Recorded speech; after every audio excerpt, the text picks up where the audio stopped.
Welcome to the Changemakers in CRE, a podcast by Re-Leased. Hi, everyone, and welcome to the Changemakers in CRE. I'm your host, Tom Wallace, founder and CEO of Re-Leased, we're commercial property management software.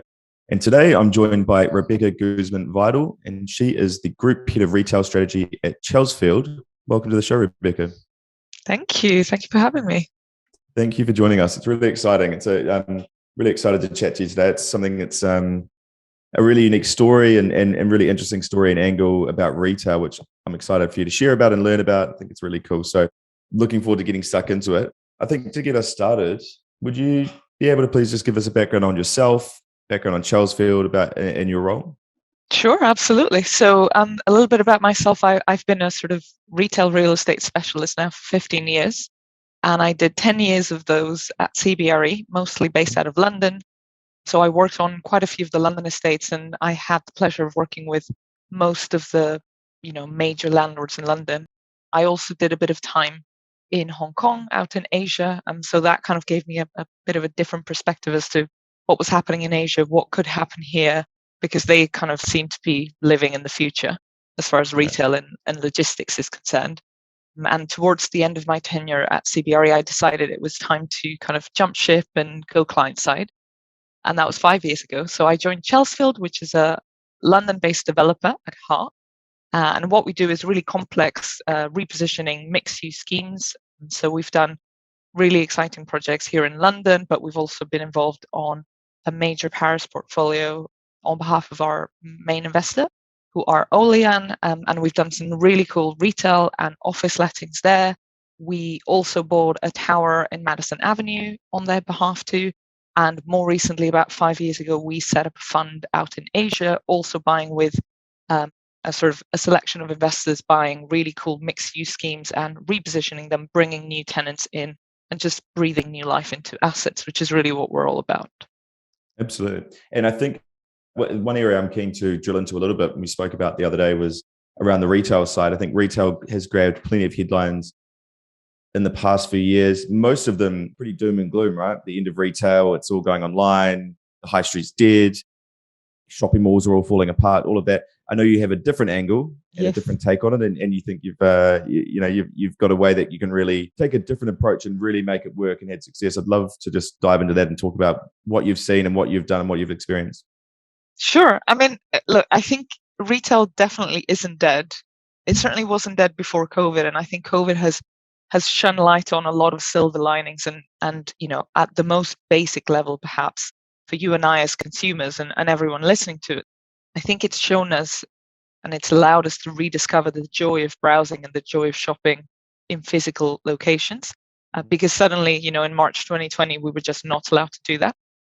So I'll tackle the sort of negative side of retail first, and then I'll tell you why I think it's still very much worth investing in.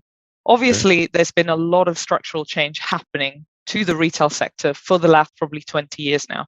The biggest shift in that relevant to retail real estate is, of course, e-commerce. And in particular in the UK, we are by far one of the most penetrated markets. And we've got a fantastic logistics setup infrastructure that kind of, powers e-commerce and its growth. And everyone kind of knows the stats, but effectively, I think it's something like 20p for every pound spent in the UK is spent online. That said, there is another stat that is also worth bearing in mind. Not so much the 80% that is still spent physically, but 85% plus of every pound spent is still influenced by a physical location. So no matter how penetrated a market is, I still believe that physical is such a pivotal point in the customer journey. And it doesn't actually matter whether you purchase in the store or not. The point is, you need that physical space to be able to convince your shopper to purchase. And it might be, 2 weeks later on their mobile phone, or it might be there and then going online, shopping off of Instagram or TikTok or whatever. But the point is, you still need that store to make sure that you're, showing them what your brand experience is, what your customer experience, what you stand for.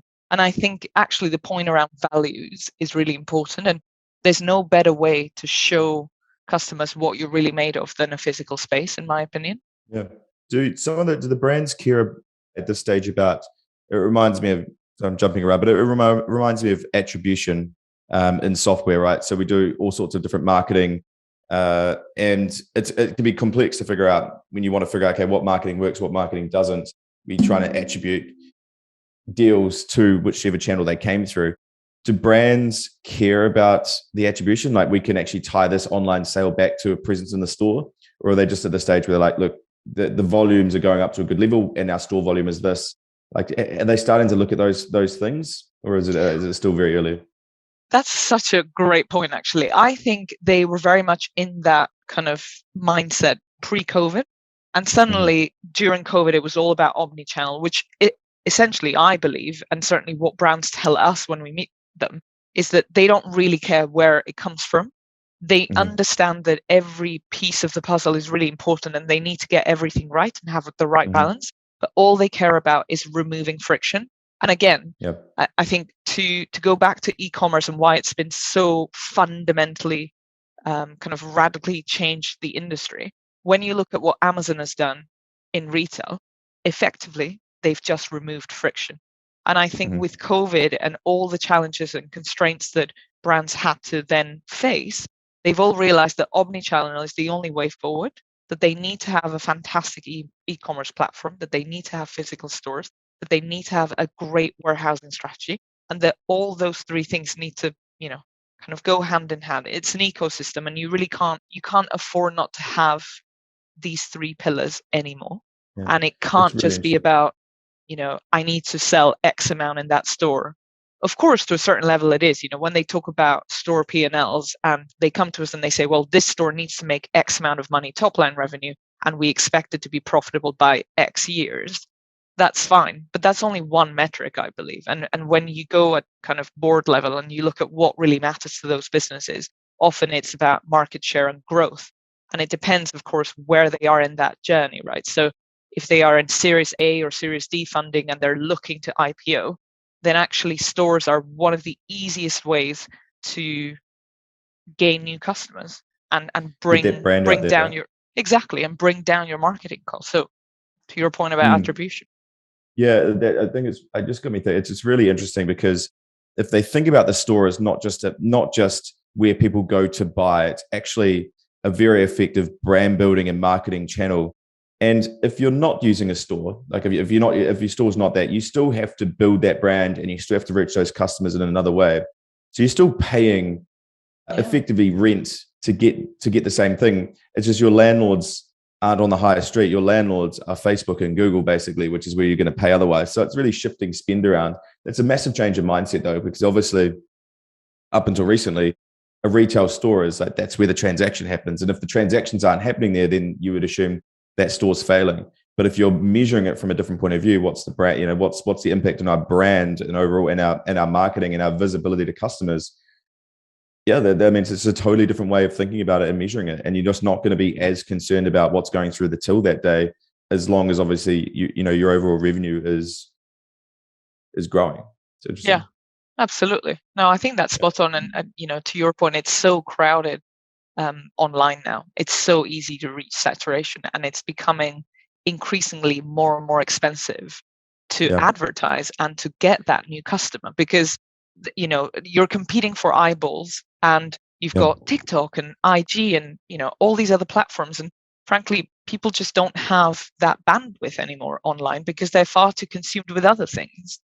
And those landlords, if I call them landlords, or a substitute for landlords being TikTok, Facebook, or Google, they know how to charge a lot better than most landlords do. Like they look at the data, they know exactly how much they can charge, they know exactly how much they can increase it by, and they're not tied in by a lease. So your costs can go up very quickly. And there's actually been the death of quite a few brands where they've relied solely on, say, Facebook marketing, and then they change the pricing effectively overnight. The model doesn't work anymore. Suddenly it's not profitable to go and sell. And so that, it's just a really dangerous position to be in. Rebecca, just switching gears a little bit. Last time we spoke a little bit about one of your assets. I think it was around Knightsbridge, that you did some really unique things with through COVID and after COVID, and you worked with some great brands. I think it'd be really cool to hear just a bit about what you've done there, that sort of that real world experience that you pulled together. Sure. So essentially through COVID, we decided that we needed a repositioning strategy. So it's an asset, to give you a bit of context, that we acquired on behalf of Olean And through COVID, it was about, we'd owned it for about 10 years. And so we'd done a lot of work around tenant mix and public realm improvements and, making sure that we were working with all our tenants, be it offices, residential, or more specifically retail, where most of the value of the asset lies, to really kind of work the asset, make sure that they had the right spaces, they were moving into the right parts of the estate with the right configurations, etc., which is no different to what a lot of our peers are doing in London. But we felt very strongly that because Knightsbridge is so attached to that idea of Harrods and Harvey Nichols, and our estate sits literally between both of those department stores, we were so reliant, perception or otherwise, but we were so reliant upon international tourists that we really needed to pivot, and we needed to make our estate locally relevant. We needed to make it exciting, vibrant. We needed to remind people that we were here not just for one thing, i.e., luxury shopping. We were here for many more things. So effectively, we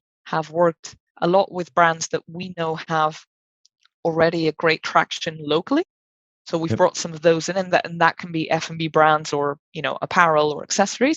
We've also chosen to diversify our mix. So we've brought a bit more tech in. We want to bring, in discussions with sportswear brands, we want to bring more kind of non-apparel brands into the estate, definitely a lot more F&B.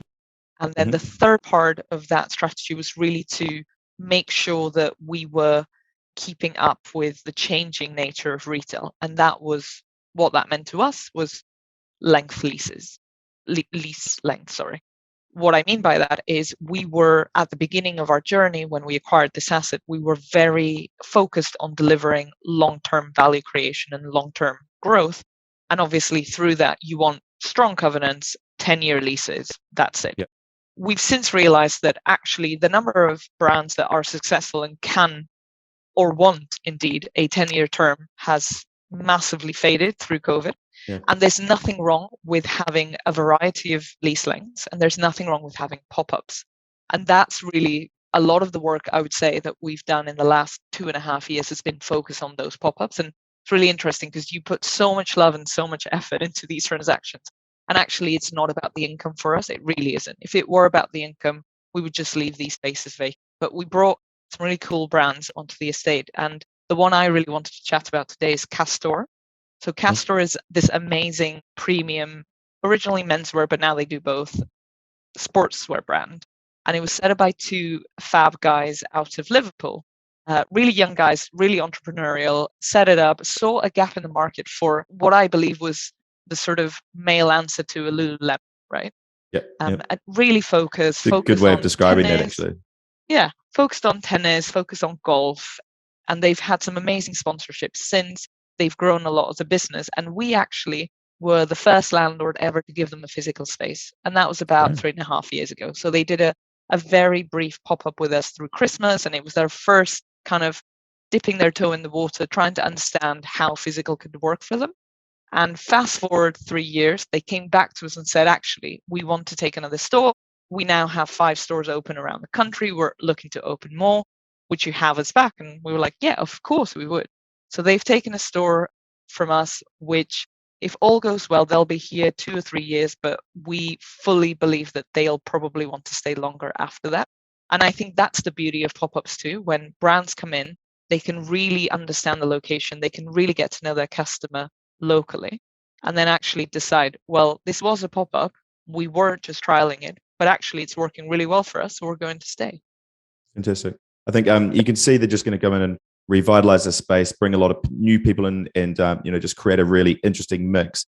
The elephants in the room from your side of it, I believe, would be obviously there's shorter term leases. So there's like how is it valued, and a lot of people have to change their thinking around that.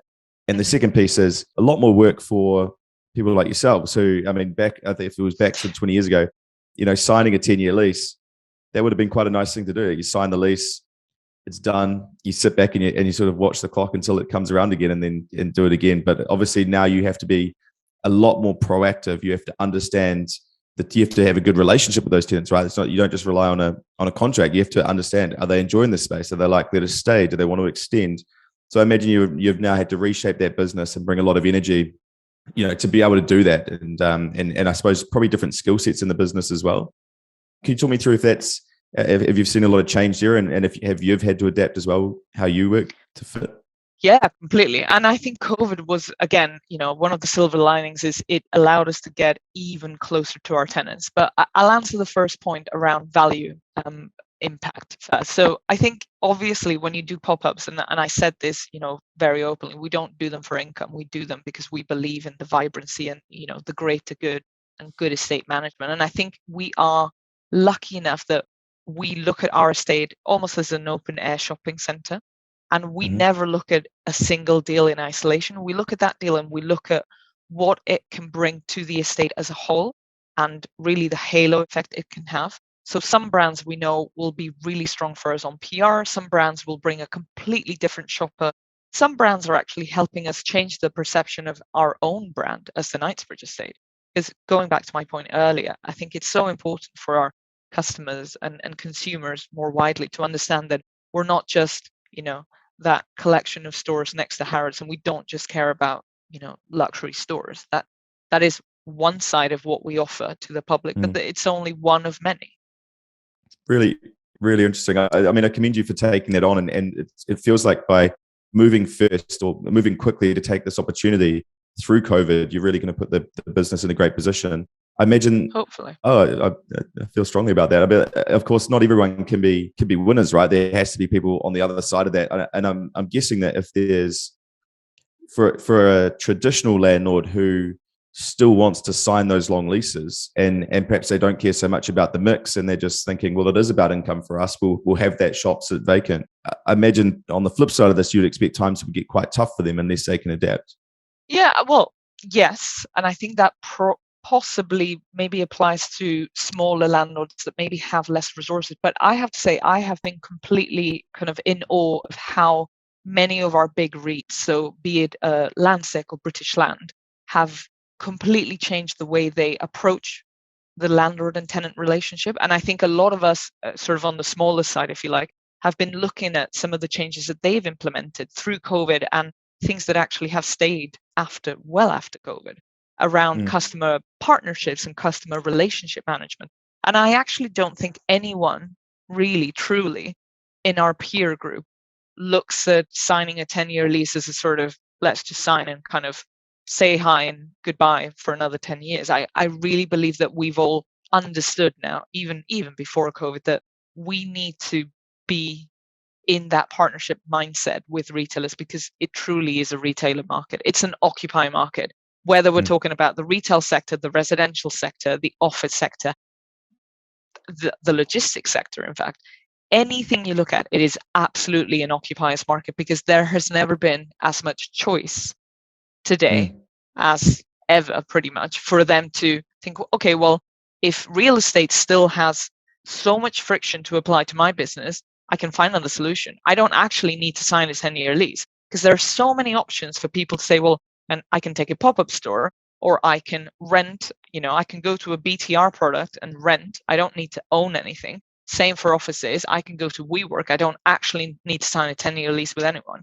And so all of these businesses in these different sectors, for me, have just brought to the forefront to us as landlords that we just need to do better.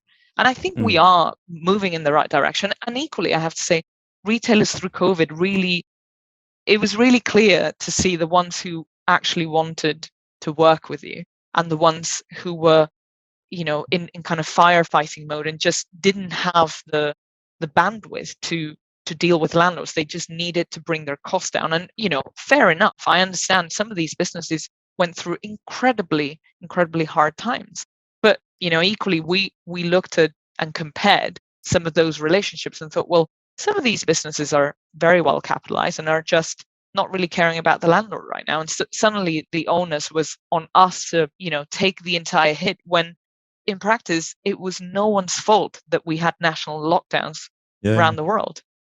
Yeah, it was really interesting to watch across the world, because, we as a company, we operate in across the world, New Zealand, Australia, North America, the UK. And it was, I think, what a lot of landlords struggled to do was trying to figure out, okay, who's really hurting here and needs some support and wants to come to the table, and who's just using this as an opportunity to to save money and hoard cash in case things go differently. But we found the best long-term relationships and the best operators were the ones that came to the table, sat down, and were very open about it and said, this has hit us both by surprise. Let's work this out.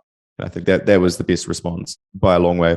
Okay, that's super interesting. You mentioned office there as well. I know you've touched on it. Do you see similar changes? I mean, it's been similarly like with the whole work from home, working remote. I don't think it's really settled down to a new norm at all. It's certainly going to play, at least the increased flexibility will play a very long term. I think that's around now forever.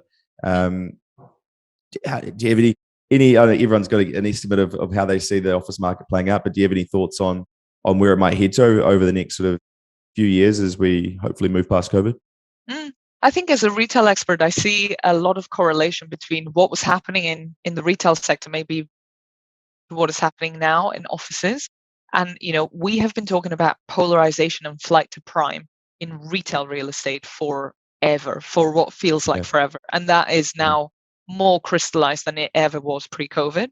It's quite clear that brands are prepared to pay premium prices for premium product. And I think offices is no different now. I think we are going to see a huge polarization between grade A stock and pretty much everything else. And within that everything else category, there's of course that huge swathe of millions of square feet of grade B and grade C offices that will probably be obsolete in the next 5, depending on what market you're in the next 3, 5, 7, 10 years, because of regulation coming through to protect, the Paris Accord, climate change, ESG, all of that agenda. So I think that polarization is only going to get stronger and stronger as the months go by. And when I say flight to prime in retail, we talk about core West End here in London, but we talk about the Golden Triangle in Paris, or some of the really strong locations in Soho in New York, for instance. I mean, you can see that brands want to be in these locations and these locations only. And it's almost now gone full circle. They used to only want a few flagships to cater to kind of big neighborhoods. Then they dissipated and went, we want to have stores kind of a bit everywhere.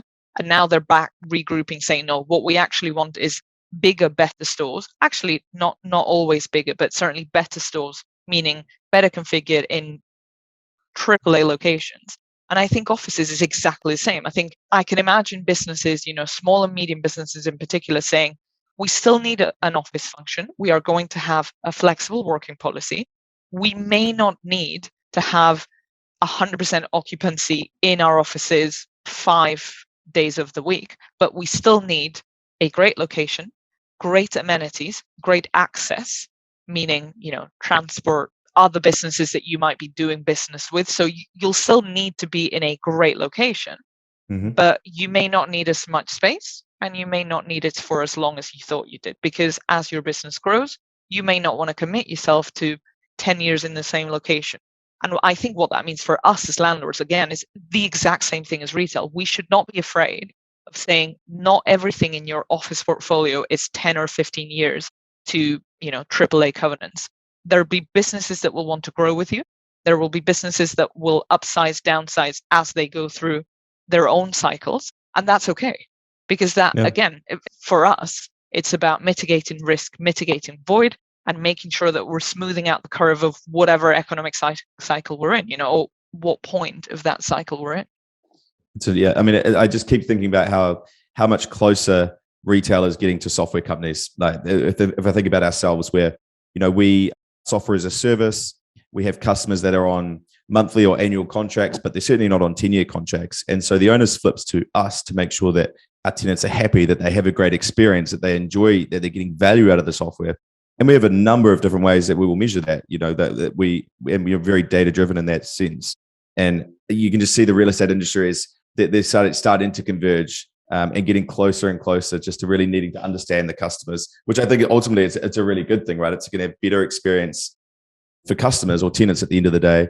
I think it was interesting, your point earlier about the REITs being able to adapt quickly. I think the REITs and the bigger organizations often do have the resources and they can see ahead and they can predict that. I think the really interesting segment, which is yet to be seen to see how this will be impacted, is the the next tier down, if it's a family office, if it's property that's been owned in a family trust for a long time, where actually they're just used to owning that property and enjoying receiving the income, but aren't particularly engaged with the running or the management of it. They just have agents that will fill that space whenever the lease gets close. I saw a similar thing back in New Zealand after the 2011 Christchurch earthquakes. Huge regulation around earthquake strengthening came in after that around the country. And you suddenly had family trusts owning property where they had to scrape together $2 million, $10 million to strengthen that building when they don't actually have that money. They just receive the dividends or the rent from that, that property every year. And it created a huge shift in the market. It created opportunity and it created loss. And I think it's, there's a lot of this happening now. It's going to be a very interesting few years ahead, I think. That's for sure. I think so too. Awesome. Rebecca, thank you so much for joining us. It's been a fascinating story. Really enjoyed listening to it. And I just really appreciate your time. Thanks for having me.